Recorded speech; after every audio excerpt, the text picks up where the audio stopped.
आज मैं कलयुग की समस्त स्त्रियों को यह श्राप देता हूँ कि कलयुग की समस्त स्त्रियां पतिव्रता होते हुए भी पराये मर्दों के साथ संबंध बनाएंगी। दर्शकों, जानते हैं कि वह श्राप कौन सा था और यह श्राप किसने दिया था? किस कारण विश्व की समस्त स्त्रियां आज भी इस श्राप को भोग रही हैं? तो चलिए दर्शकों, जानते हैं कि किस श्राप के कारण स्त्रियां अपने पति को धोखा देकर पराये मर्दों के साथ संबंध बनाती हैं और अपने पति के होते हुए भी वे पराये मर्दों के साथ संबंध रखती हैं तथा पति के घर पर न होने पर पराये मर्द के साथ संबंध बनाती हैं। दर्शकों, आए दिन ऐसी घटनाएं हमारे समाज में होती रहती हैं और ऐसी घटनाओं का कारण और कुछ नहीं बल्कि कलयुग की स्त्री को मिला हुआ श्राप है और उसी श्राप के कारण कलयुग की स्त्रियां पराये मर्दों के साथ संबंध बनाती हैं। दर्शकों, आज मैं आपको एक कथा के माध्यम से बताऊंगा कि स्त्रियां पति के होते हुए भी पराये मर्दों से संबंध क्यों बनाती हैं। तो दर्शकों, कथा को आगे जानने से पहले यदि वीडियो को लाइक नहीं किया है तो कर दीजिए और हमारे यू चैनल को सब्सक्राइब कर लीजिए तथा कमेंट बॉक्स में जाकर जय श्री कृष्ण जरूर कमेंट कर देना। तो दर्शकों, एक समय की बात है जब माता लक्ष्मी भगवान विष्णु से मिलने जाती हैं और भगवान विष्णु से कहती हैं, प्रभु, आज जब मैं आपसे मिलने के लिए आ रही थी तो मैंने पृथ्वी लोक पर देखा कि कुछ स्त्रियां अपने पति के होते हुए भी पराये मर्दों के साथ संबंध बनाती हैं और अपने पति को धोखे में रखती हैं। प्रभु, इसे देखकर मेरे मन में दो प्रश्न उठ रहे हैं और मैं चाहती हूं कि आप मेरे दोनों प्रश्नों के उत्तर देकर मुझे संतुष्ट करें। तो भगवान विष्णु धीरे से मुस्कुराते हुए बोले, हे देवी, तुम्हारे मन में जो भी प्रश्न है मुझे बताओ। मैं तुम्हारे दोनों प्रश्नों के उत्तर देकर तुम्हें संतुष्ट करने का प्रयास करूंगा। तो माता लक्ष्मी बोली, प्रभु, मेरा पहला प्रश्न यह है कि कलयुग की स्त्रियां अपने पति के होते हुए भी पराये मर्दों से संबंध क्यों रखती हैं? और मेरा दूसरा प्रश्न यह है कि जो स्त्रियां अपने पति के होते हुए भी पराये मर्दों से संबंध बनाती हैं, उन्हें नर्क लोक में कौन सी सजा मिलती है? तो भगवान विष्णु ने कहा, हे देवी, आज आपने जो कलयुग की स्त्री के विषय में मुझसे प्रश्न किए हैं वह सत्य है कि कलयुग की स्त्रियां अपने पति के होते हुए भी पराये मर्दों से संबंध बनाती हैं, किंतु इसके पीछे कलयुग की प्रत्येक स्त्री को मिला हुआ एक श्राप है और उसी श्राप के कारण कलयुग की स्त्रियां पराये मर्दों से संबंध बनाती हैं। तो माता लक्ष्मी बोली, वह कौन सा श्राप है प्रभु? तो भगवान विष्णु ने कहा, इसके पीछे कई वर्षों पहले घटित एक घटना है जिसे मैं तुम्हें एक कथा के माध्यम से बताता हूं, जिसे सुनकर तुम्हें पता चल जाएगा कि किस श्राप के कारण स्त्रियां पराये मर्दों से संबंध रखती हैं। किंतु कथा को पूरा मन लगाकर अंत तक सुनना, क्योंकि इस कथा को जो स्त्रियां पूरा अंत तक सुनती हैं वे अपने जीवन में कभी भी पराये मर्दों के साथ संबंध नहीं बनाती हैं। तो माता लक्ष्मी ने कहा, आप कथा सुनाइए प्रभु, मैं कथा को पूरा अंत तक सुनूंगी और पूरे देवलोक में प्रसारित करूंगी। तो दर्शकों, कथा को सुनाते हुए भगवान विष्णु ने कहा, एक समय की बात है जब कलयुग शुरू हो रहा था, तभी प्राचीन भरतखंड में समर्थ नाम के एक राजा रहते थे और वे सर्वगुण संपन्न राजा थे, लेकिन उनकी एक बहुत बुरी आदत थी, उन्हें शतरंज खेलने का बहुत अधिक शौक था। उसी काल में विदर्भ नगर में भास्कर नाम के एक राजा राज्य करते थे। उन्होंने दमन राक्षस को प्रसन्न करके उनसे वरदान के रूप में 4 संतानें प्राप्त की थीं, जिसमें से 3 पुत्र और 1 पुत्री थी। पुत्रों के नाम थे द्रवण, दयान, दमन और पुत्री का नाम दयाना था और दयाना बहुत अधिक सुंदर तथा गुणवान थी। उस समय तीनों लोकों में दयाना के समान सुंदर कोई भी कन्या नहीं थी। फिर एक दिन की बात है जब राजा नरेश अपने महल के बगीचे में टहल रहे थे, तभी उनकी नजर वहां पर खेल रहे कुछ हंसों पर पड़ी। वे सभी हंस बहुत अधिक खूबसूरत थे और उनमें एक हंस तो बहुत ही मनमोहक था। उसे देखकर राजा बहुत अधिक मोहित हो गए और उस हंस के पास जाकर उसको पकड़ लिया।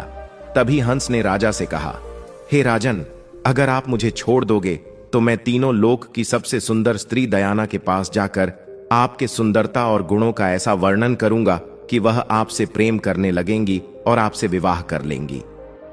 उस हंस की यह बात सुनकर राजा नरेश ने मन में सोचा, कितना अच्छा होगा यदि राजकुमारी दयाना से मेरा विवाह हो जाएगा। इतना सोचकर राजा नरेश ने उस हंस को छोड़ दिया। इसके बाद वे सभी हंस उड़कर राजकुमारी दयाना के उद्यान में चले गए। वहीं दूसरी तरफ दयाना हंसों को अपने महल के उद्यान में देखकर बहुत खुश हुई। फिर वह भी हंसों को पकड़ने के लिए हंस के पास गई और दयाना ने भी उसी हंस को पकड़ा जिसे राजा नरेश ने पकड़ा था। और जब राजकुमारी दयाना ने उस हंस को पकड़ा तो हंस राजकुमारी दयाना से कहने लगा, हे रानी दयाना, प्राचीन भरतखंड में एक नरेश नाम के राजा रहते हैं और वे बहुत अधिक सुंदर हैं। ऐसा मानो वे साक्षात कामदेव का ही स्वरूप हो, और यदि आप उनसे विवाह कर लोगी तो तुम्हारा जन्म सफल हो जाएगा। जैसे आप सभी स्त्रियों में सबसे अधिक सुंदर हो, उसी प्रकार राजा नरेश भी सभी पुरुषों में सबसे अधिक मनमोहक हैं। इसीलिए आप दोनों की जोड़ी उत्तम रहेगी। उस हंस की यह बात सुनकर राजकुमारी दयाना के मन में राजा नरेश से मिलने की इच्छा जाग उठी। फिर राजकुमारी दयाना ने उस हंस से कहा, प्रिय हंस, तुम राजा नरेश तक मेरा प्रेम संदेश पहुंचा दो। फिर हंस ने लौटकर राजा नरेश को दयाना का संदेश दे दिया। इसके बाद राजकुमारी दयाना दिन रात राजा नरेश का ही ध्यान करती रहती थी। राजकुमारी दयाना राजा नरेश से मिलने को व्याकुल हो रही थी, लेकिन उन्हें यह नहीं समझ आ रहा था कि वे राजा नरेश से मिलें तो मिलें कैसे। दिन रात राजकुमारी दयाना राजा नरेश को ही याद करती रहती थी और खाना पीना भी नहीं खाती थी, जिसके कारण वह दिन प्रतिदिन कमजोर होती जा रही थी। फिर इस तरह कुछ वर्ष बीत गए और राजकुमारी दयाना के पिता राजा भास्कर ने सोचा कि अब मेरी पुत्री विवाह के योग्य हो गई है, अब मुझे इसका विवाह करा देना चाहिए। फिर इतना सोचकर राजा भास्कर ने अपनी पुत्री दयाना के स्वयंवर का आयोजन किया, जिसमें उन्होंने सभी देशों के राजाओं को स्वयंवर के लिए बुलाया। अब स्वयंवर का निमंत्रण मिलने के बाद सभी देश के राजा वहां पहुंचने लगे। उधर जब देवर्षि नारद से सभी देवताओं को भी दयाना के स्वयंवर का समाचार मिला, तो देवराज इंद्र भी दयाना के स्वयंवर के लिए निकल पड़े। और राजा नरेश को भी संदेश भेजा गया था, तो राजा नरेश भी तुरंत ही दयाना के स्वयंवर के लिए चल पड़े। अब राजा नरेश के इतने अधिक सुंदर रूप को देखकर देवराज इंद्र ने रास्ते में ही अपने विमान को रोक दिया और अपने विमान से उतरकर सभी देवता राजा नरेश के पास गए। और फिर देवराज इंद्र ने राजा नरेश से कहा, हे राजन, आप बहुत ही सुंदर और गुणवान हैं। कृपा करके आप राजकुमारी दयाना के स्वयंवर में राजा बनकर नहीं, बल्कि हम लोगों के दूत बनकर चलिए और राजकुमारी दयाना के पास जाकर उनसे कहिए कि हे सुंदरी, देवराज इंद्र, वरुण, अग्नि, कुबेर और यम देवता तुम्हारे पास आकर तुमसे विवाह करना चाहते हैं। इनमें से तुम जिसे चाहो उसे अपना पति स्वीकार कर लो। देवराज इंद्र की यह बात सुनने के बाद राजा नरेश ने कहा, हे प्रभु, मैं एक दूत बनकर वहां कैसे जा सकता हूं, जबकि मेरा और आप लोगों का वहां जाने का एक ही उद्देश्य है। इसीलिए मैं आपका दूत बनकर नहीं जा सकता, क्योंकि मुझे भी राजकुमारी दयाना से विवाह करना है। तब देवराज इंद्र ने कहा, हे नरेश, तुम हमारा कहना कैसे टाल सकते हो? यदि तुमने हमारा कहना नहीं माना तो तुम्हारे साथ बहुत बुरा होगा। देवराज इंद्र की यह बात सुनकर राजा नरेश देवताओं के दूत बनने को तैयार हो गए और उन्होंने देवराज इंद्र की आज्ञा से राजमहल में प्रवेश किया। राजा नरेश के महल में प्रवेश करते ही दयाना और उसकी सहेलियां भी राजा नरेश के सुंदर रूप को देखकर उन पर मोहित हो गईं और शर्म के मारे कुछ न बोल पा रही थीं। तब राजा नरेश ने राजकुमारी दयाना से कहा, मैं यहां देवताओं का दूत बनकर आया हूं, इसीलिए हे राजकुमारी दयाना, स्वर्ग के देवता तुम्हारे साथ विवाह करना चाहते हैं। तुम किसी भी एक देवता को चुन लो और उनसे विवाह कर लो। मैं यही संदेश देने आया था और मैं आज कोई राजा बनकर तुम्हारे पास तुमसे विवाह करने नहीं आया हूं, बल्कि आज मैं यहां एक दूत बनकर आया हूं और देवताओं की शक्ति से मैंने तुम्हारे महल में प्रवेश किया है, इसलिए मुझे कोई देख नहीं पाया। मैंने देवताओं का यह संदेश तुम तक पहुंचा दिया है। अब तुम जिस भी देवता से विवाह करना चाहो उससे विवाह कर सकती हो। फिर भगवान विष्णु कथा को आगे बताते हुए माता लक्ष्मी से कहते हैं, हे देवी, अब कथा को बहुत ध्यान से सुनना, क्योंकि अब तुम्हें पता चलेगा कि किस श्राप के कारण कलयुग की स्त्रियां पराये मर्दों से संबंध बनाती हैं। तो माता लक्ष्मी ने कहा, ठीक है। तो कथा को आगे बताते हुए भगवान विष्णु ने कहा, फिर राजकुमारी दयाना राजा नरेश से कहती हैं, हे राजन, मैं किसी और से नहीं बल्कि मैं तो आपसे ही विवाह करना चाहती हूं। मुझे आपके अलावा और कोई भी नहीं चाहिए। जिस दिन से मैंने हंसों की बात सुनी है, तब से ही मैं आपसे मिलने के लिए बहुत व्याकुल हो रही थी, और तभी से मैं आपसे बहुत अधिक प्रेम करने लगी थी, और आपके लिए ही मैंने राजाओं की भीड़ इकट्ठी की है। और मेरी आपसे एक प्रार्थना है कि आप राजा बनकर यहां आईं और मुझसे विवाह कर लें। यदि आपने ऐसा नहीं किया तो मैं आपकी कसम खाकर कहती हूं, मैं जहर खाकर मर जाऊंगी। राजकुमारी दयाना की यह बात सुनकर राजा नरेश बहुत अधिक दुखी हो जाते हैं, और फिर राजकुमारी दयाना से कहते हैं, हे देवी, जब बड़े बड़े देवता आपसे विवाह करना चाहते हैं, तो फिर आप मुझ जैसे एक तुच्छ प्राणी से विवाह क्यों करना चाहती हैं? मैं तो इन देवताओं के सामने कुछ भी नहीं हूं। यह देवता मुझसे बहुत अधिक शक्तिशाली हैं और मुझसे कहीं अधिक गुणवान भी हैं। इसीलिए आप इन देवताओं में से किसी एक से विवाह कर लीजिए। राजा नरेश की यह बात सुनकर राजकुमारी दयाना बोली, मैं आपको वचन देती हूं कि मैं आपको ही पति के रूप में स्वीकार करूंगी और किसी को नहीं। तब राजा नरेश ने कहा, परंतु इस समय मैं राजा बनकर नहीं बल्कि यहां पर देवताओं का दूत बनकर आया हूं, इसीलिए इस समय मैं आपसे विवाह करने के योग्य नहीं हूं। तब राजकुमारी दयाना बोली, इसके लिए मेरे पास एक उपाय है। यदि आप उस उपाय के अनुसार कार्य करेंगे तो आपको दोष भी नहीं लगेगा और हमारा विवाह भी संपन्न हो जाएगा। तो राजा ने कहा, कौन सा उपाय है? तो राजकुमारी दयाना बोली, उपाय यह है कि आप भी अन्य राजाओं के साथ स्वयंवर मंडप में आइए और मैं आपको ही वरमाला डाल दूंगी, जिससे हमारा विवाह हो जाएगा। रानी दयाना की यह बात सुनकर राजा नरेश वापस देवताओं के पास पहुंच गए, और देवताओं के पूछने पर उन्होंने बताया कि वे रानी के पास तो दूत बनकर ही गए थे, लेकिन रानी दयाना और उनकी सखियां सभी मुझ पर ही मोहित हो गई हैं, और जब मैंने उनके समक्ष आप लोगों के विवाह का प्रस्ताव रखा तो राजकुमारी दयाना ने आप लोगों से विवाह करने से मना कर दिया और कहा है कि आप देवताओं के दूत बनकर नहीं बल्कि राजा बनकर मेरे स्वयंवर में आए। तो देवताओं ने कहा, ठीक है, आप भी राजकुमारी दयाना के स्वयंवर में चलो। फिर कुछ ही समय बाद सभी देवता और सभी देश के राजा राजकुमारी दयाना के स्वयंवर में पहुंच गए, और फिर राजा भास्कर ने अपनी पुत्री दयाना से कहा, हे पुत्री, अब आप इन सभी में से जिसे चाहो उसे वरमाला पहना सकती हो। फिर राजकुमारी दयाना राजाओं की भीड़ में राजा नरेश को ढूंढने लगी। तभी उसने देखा कि एक ही स्थान पर राजा नरेश के समान हूबहू दिखने तथा वैसे ही वेशभूषा वाले 5 राजकुमार खड़े दिखाई दिए। तब वह हैरान हो गई और मन ही मन विचार करने लगी कि 5 में से राजा नरेश को अब मैं कैसे पहचानूं। फिर रानी दयाना समझ गई कि यह देवताओं द्वारा रची गई माया है। फिर उसने देवताओं से कहा, हे देवताओं, मुझे राजा नरेश को पहचानने की शक्ति प्रदान करें, क्योंकि मैं राजा नरेश के अलावा और किसी से विवाह नहीं करना चाहती हूं। तो देवताओं ने राजकुमारी दयाना को राजा नरेश को पहचानने की शक्ति प्रदान की। तो राजकुमारी दयाना ने राजा नरेश को पहचान कर उनको वरमाला पहना दी, और फिर दोनों का विवाह हो जाता है। फिर स्वयंवर पूरा होने के बाद देवता वापस स्वर्ग की ओर जाने लगे। उसी समय उनको मार्ग में कलयुग और द्वापर युग से भेंट हो जाती है। तब इंद्रदेव ने कलयुग से पूछा, हे कलयुग, कहां जा रहे हो? तब कलयुग ने कहा, मैं दयाना के स्वयंवर में उससे विवाह करने के लिए जा रहा हूं। कलयुग की यह बात सुनकर देवराज इंद्र ने कलयुग से कहा, अरे कलयुग, स्वयंवर तो कब का पूरा हो गया। राजकुमारी दयाना ने राजा नरेश को वरमाला पहनाकर उनसे विवाह भी कर लिया।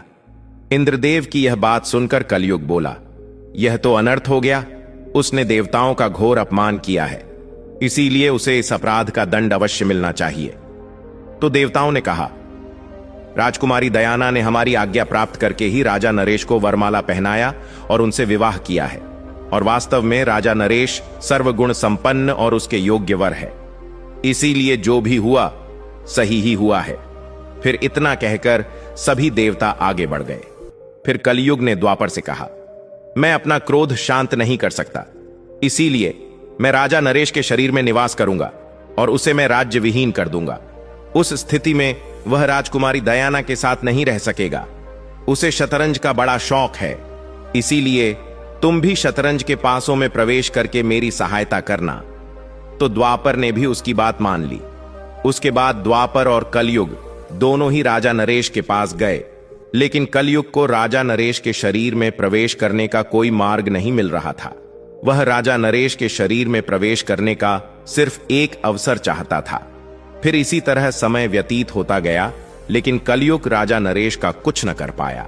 फिर 16 वर्ष के पश्चात जब एक दिन राजा नरेश संध्या काल के समय लघु शंका से निर्वस्त्र होकर बिना हाथ पैर धोए भोजन करने के लिए बैठ गए, तो राजा नरेश की यह अपवित्र अवस्था को देखकर कलयुग को राजा नरेश के शरीर में प्रवेश करने का अवसर मिल गया और उसने राजा नरेश के शरीर में प्रवेश कर लिया।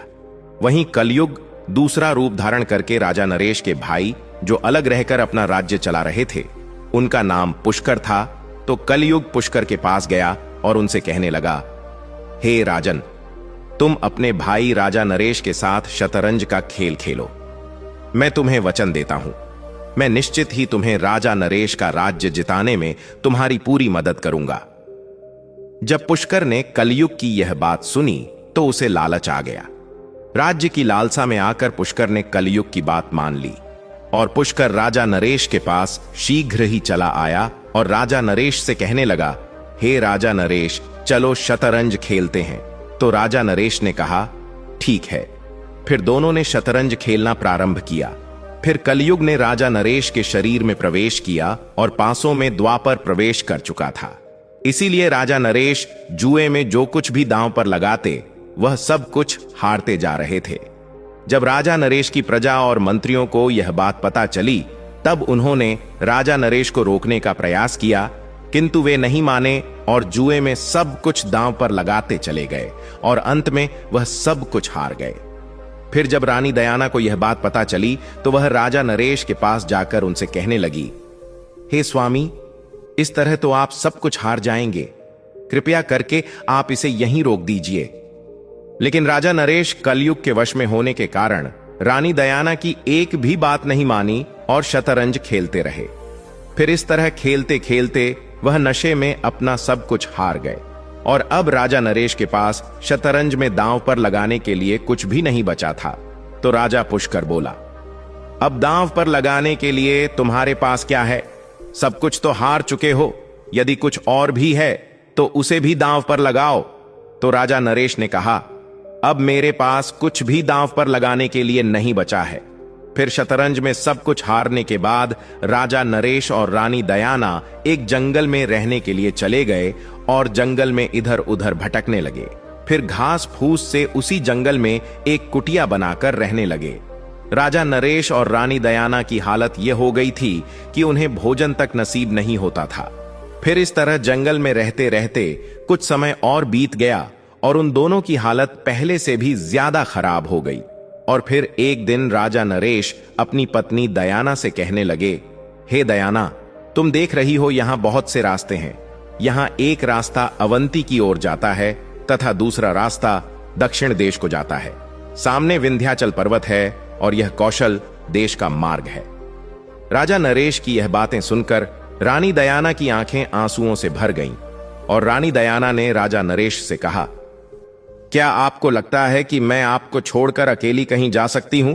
मैं आपके साथ रहकर ही आपके दुखों को बांटना चाहती हूं। दुख में आपका साथ देना मेरा पहला धर्म है। रानी दयाना की यह बात सुनकर राजा नरेश अपने मन में सोचने लगे, मेरी पत्नी मुझसे कितना अधिक प्रेम करती है और इसी प्रेम के कारण मेरे साथ साथ इसे भी दुख झेलना पड़ रहा है। यदि यह मुझसे विवाह न करती तो इसे इतना अधिक दुख न झेलना पड़ता। फिर संध्या के समय वे दोनों एक सुरक्षित स्थान को देखकर वहीं पर सो गए। कुछ समय बाद जब रानी दयाना गहरी नींद में सो गई तो राजा नरेश अपने मन में सोचने लगे, यदि मैं इसे यहीं छोड़कर चला जाऊं तो यह चलते चलते अपने पिता के राज्य को चली जाएगी और इसे इतना दुख नहीं झेलना पड़ेगा। इतना सोचकर राजा नरेश अपनी पत्नी दयाना को जंगल में ही सोता हुआ छोड़कर चले जाते हैं।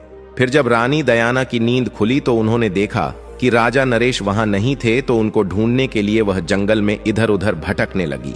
तभी उसे एक शेर दिखाई देता है, तो वह शेर को देखकर डर जाती है और जोर जोर से चिल्लाने लगती है।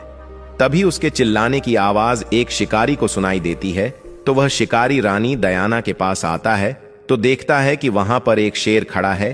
तो वह शिकारी शेर को वहां से भगा देता है और रानी दयाना को अपनी कुटिया में लेकर जाता है और उन्हें भोजन कराता है। फिर शिकारी रानी दयाना के सुंदरता को देखकर उन पर मोहित हो जाता है और वह रानी दयाना से मीठी मीठी बातें करके उसे अपने वश में करने की कोशिश करने लगा। दयाना को उसके मन के भाव समझ में आ गए थे, तो दयाना ने उसकी वासना को बहुत रोकना चाहा, लेकिन जब वह किसी भी प्रकार से नहीं माना, तब रानी दयाना ने उस शिकारी को श्राप देते हुए कहा, यदि मैंने राजा नरेश के अलावा किसी और का चिंतन कभी नहीं किया है और अगर यह सत्य हो तो यह शिकारी अभी भस्म होकर मर जाए, यह मेरा श्राप है। रानी दयाना के इतना कहते ही वह शिकारी तुरंत मर जाता है।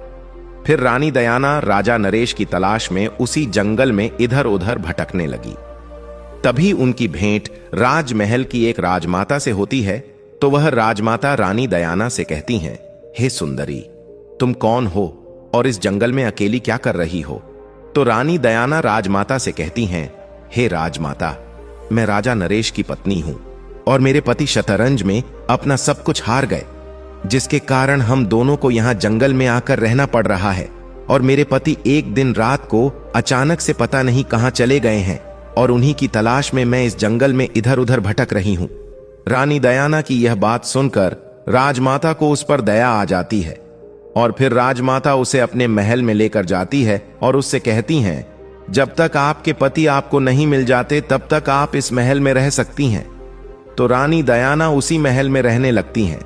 वहीं दूसरी तरफ राजा नरेश जंगल में भटक रहे थे, तो किसी कारणवश आकाशीय बिजली गिरने से उस समय जंगल में आग लग गई थी।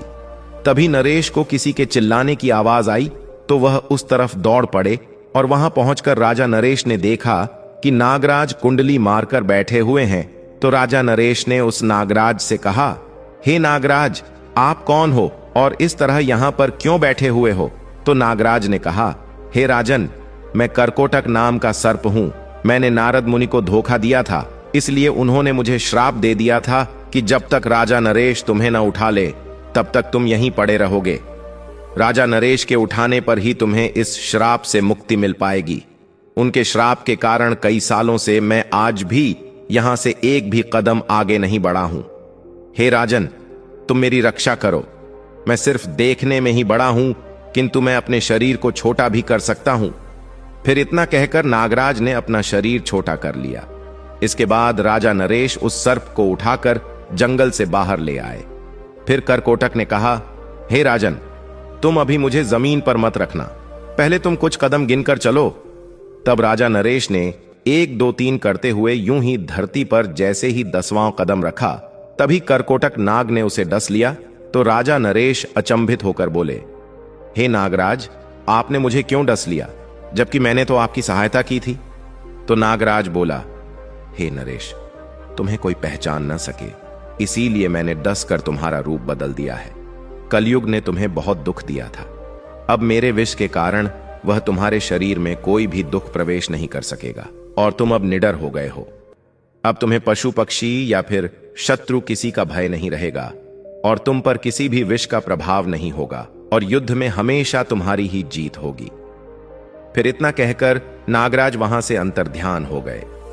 दर्शकों, फिर भगवान विष्णु कथा को आगे बताते हुए माता लक्ष्मी से कहते हैं, हे देवी, फिर जब राजा भास्कर को यह समाचार मिला कि उनके दामाद राजा नरेश और पुत्री दयाना अपना महल छोड़कर जंगल में रहने के लिए चले गए हैं, तब उन्होंने सुखदेव नाम के एक ब्राह्मण को राजा नरेश और रानी दयाना का पता लगाने के लिए भेजा। तो सुखदेव रानी दयाना को ढूंढते ढूंढते उसी महल में जा पहुंचा जहां पर रानी दयाना रहती थी। फिर वह रानी दयाना के पास गया और उनसे कहने लगा, मुझे तुम्हारे पिताजी ने भेजा है और कहा है कि तुमको और तुम्हारे पति राजा नरेश को मेरे दरबार में लेकर आओ। तो रानी दयाना ने उसे सारी बात बताई और कहा कि राजा नरेश कई दिनों से गायब हैं और उन्हीं की तलाश में मैं इधर उधर भटक रही हूं। रानी दयाना की यह बात सुनकर सुखदेव राजा भास्कर के पास जाते हैं और उन्हें सारी बात बताते हैं। तो सुखदेव की यह बात सुनकर राजा भास्कर ने अपनी पुत्री दयाना का दोबारा से विवाह कराने का फैसला किया और फिर अपनी पुत्री दयाना को अपने महल में बुला लिया और सभी राज्यों में अपनी पुत्री के स्वयंवर के लिए घोषणा करा दिया। फिर जब राजा नरेश को इस बात का पता चला कि रानी दयाना का दोबारा से विवाह होने जा रहा है, तो राजा नरेश बहुत अधिक क्रोधित हुए और फिर रानी दयाना के स्वयंवर के लिए सभी देशों के राजा आए। तभी राजा नरेश वहां पर पहुंच गए और जैसे ही रानी दयाना ने राजा नरेश को देखा, तुरंत ही उन्हें गले लगा लिया और अपने पिता से कहने लगी, पिताश्री, अब मैं दूसरा विवाह नहीं करूंगी, मैं अपने पति के साथ ही रहना चाहती हूं। तो राजा भास्कर ने कहा, ठीक है। किंतु राजा नरेश को इस बात पर बहुत अधिक क्रोध आ रहा था कि मेरे होते हुए रानी दयाना का विवाह दोबारा क्यों कराया जा रहा था। इसी बात से नाराज होकर राजा नरेश ने रानी दयाना को श्राप देते हुए कहा, हे रानी दयाना, जिस तरह तुम मेरे होते हुए दूसरे पुरुषों की ओर आकर्षित हो गई थीं, इसी तरह कलयुग की प्रत्येक स्त्री अपने पति के होते हुए भी दूसरे पुरुषों की ओर आकर्षित हो जाएगी और अपने पति के होते हुए भी पराये मर्दों से संबंध रखेगी। दर्शकों, फिर कथा को आगे बताते हुए भगवान विष्णु माता लक्ष्मी से कहते हैं, हे देवी, यही कारण है कि कलयुग की कुछ स्त्रियां पति के होते हुए भी पराये मर्दों से संबंध बनाती हैं।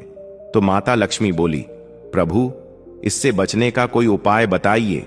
तो भगवान विष्णु ने कहा, इससे बचने का एक ही उपाय है कि स्त्री को एक पतिव्रता जीवन जीना चाहिए और अपने पति के अलावा पराये मर्दों को आंख उठाकर नहीं देखना चाहिए और अपने पति का हर परिस्थिति में साथ देना चाहिए। पति अमीर हो या गरीब, किंतु अपने पति का साथ कभी नहीं छोड़ना चाहिए। और तुम्हारा दूसरा प्रश्न था कि जो स्त्रियां पति के होते हुए भी पराये मर्दों से संबंध बनाती हैं, उन्हें कौन सी सजा मिलती है। तो समझ लो, जो स्त्रियां पति के होते हुए भी पराये मर्दों से संबंध बनाती हैं, उन्हें जीवन में कभी भी सुख नहीं मिलता है और मृत्यु के बाद उन्हें कीड़े मकोड़ों का जन्म मिलता है। दर्शक, इसलिए चाणक्य, विदुर और शुक्र नीति में बताया है कि स्त्री या पुरुष पर आंख बंद करके कभी भरोसा नहीं करना चाहिए, अन्यथा आपको आखिरी में धोखा ही मिलेगा। इसलिए हमेशा प्रत्येक मनुष्य को सतर्क रहना होगा, अन्यथा मनुष्य का जीवन बहुत कष्टों भरा हो जाता है। प्रिय दर्शकों, आपको यह कथा कैसी लगी कमेंट करके अवश्य बताएं। जानकारी अच्छी लगी तो वीडियो को लाइक जरूर करें और कमेंट में जय श्री कृष्ण अवश्य लिखें। साथ ही चैनल को सब्सक्राइब करें ताकि ऐसी ही आध्यात्मिक जानकारी आपको प्राप्त हो सके। आप सभी का धन्यवाद।